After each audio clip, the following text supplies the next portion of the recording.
All right, everyone, we're here to talk about the running back that the Cleveland Browns took when we both thought they should have taken Barkley and then taken whatever quarterback they wanted, but they didn't. But they got Nick Chubb at 35th. But first, Dustin, let's not talk about that. Let's talk about something else. And the way I look at it, what's better?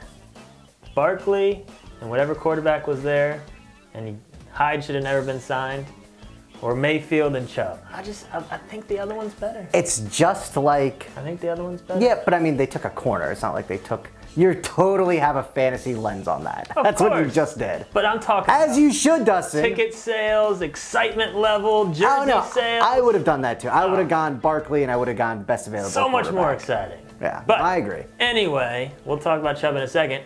If you want a chance for your own show on our channel, click on the link in the description, check it out, check out the rules. We've already had a few entries that are looking pretty solid, so excited about that. But if you have an idea for a weekly show that will happen during the season and you want to put a little demo reel together, put it together, send it over, let us know what you get. And I want something at the end, whether it's a catchphrase or a pen flip. You gotta have a thing. I want a thing. You'll get extra points from Nameco if you have a thing. Yes, you will. At the end. So there you go. All right, let's talk about Nick Chubb.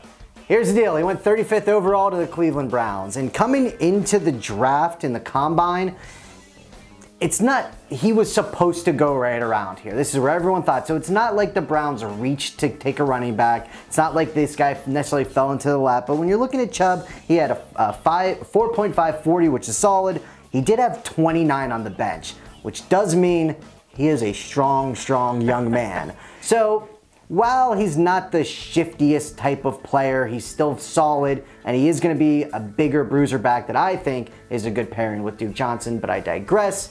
Dustin? He is a strong man, and he's definitely got that potential of just being kind of an early down back that just gets you those 4 or 5 yards, just pounds it forward.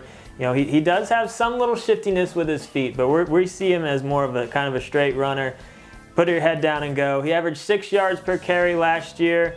You know, he did have, almost 1,400 total yards, and if you saw our Michelle video, I mean, they were pretty much in a 50-50 split, so it's crazy that both those guys, the stats that they put up were pretty crazy when you think about how heavy of a timeshare they were in.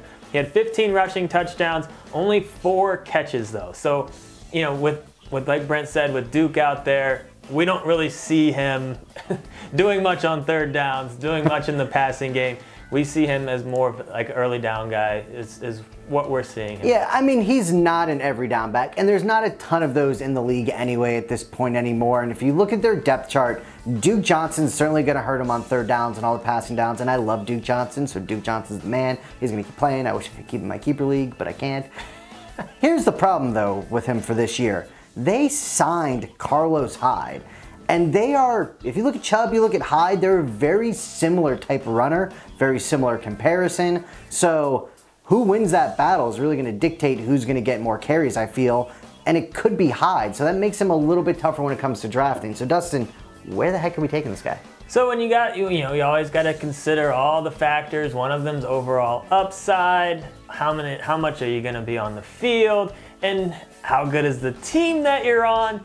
There's a lot of hurdles for Chubb, and I know there will be some excitement around this guy because he is exciting and he is in a decent situation in terms of being on a young team that needs to look towards young players to rebuild what they're doing.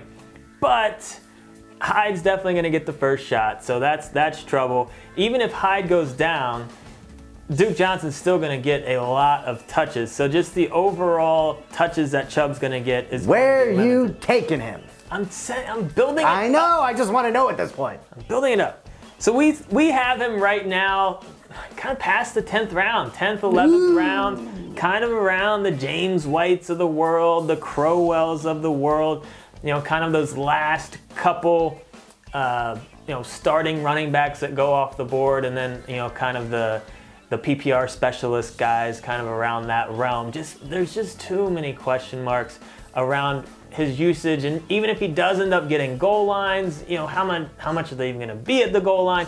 There's just not a ton of overall excitement right now. Well, and you look at any rookie, it's a little scary when are those carries going to come in. You look at a guy like Joe Mixon, who I actually love this year, and it took him forever to really get those touches. So But you look at a guy like Joe Mixon, he's a guy that could be the whole package. Like Chubb seems like, you know. So you're saying Chubb will never be, in your opinion, a first or a second round running back, even at the highest Well, you point? got to be a 3-down back, and as of right now, I just don't see it. I haven't seen enough with the catching, you know, unless he really improves his hands, which, you know, it's possible. But so as asked for, and I'm saying this right now, and we'll see if Boss agrees, but there has been people saying, hey, can you rank all of these guys? We might do a little ranking video for you. If you give us a thumbs up, subscribe, and say do that ranking video for rookies, maybe we'll throw it up there for running you. back. So check out all our other videos, subscribe like Brent said, check out Bank shot. That was actually good, but it didn't come on the camera good. Why didn't they just bring back Manziel? And then they could have taken their Well, no, what they really need to do is draft needs to go first, then free agency. Well, it's got to be like the NBA. They need to switch it. I'll agree with that. Because it's ridiculous. Just bring Manziel back. You don't even need Johnny, just Dustin, get off the Johnny football. He's coming back. Him and Tim Tebow, you just need to let them both go.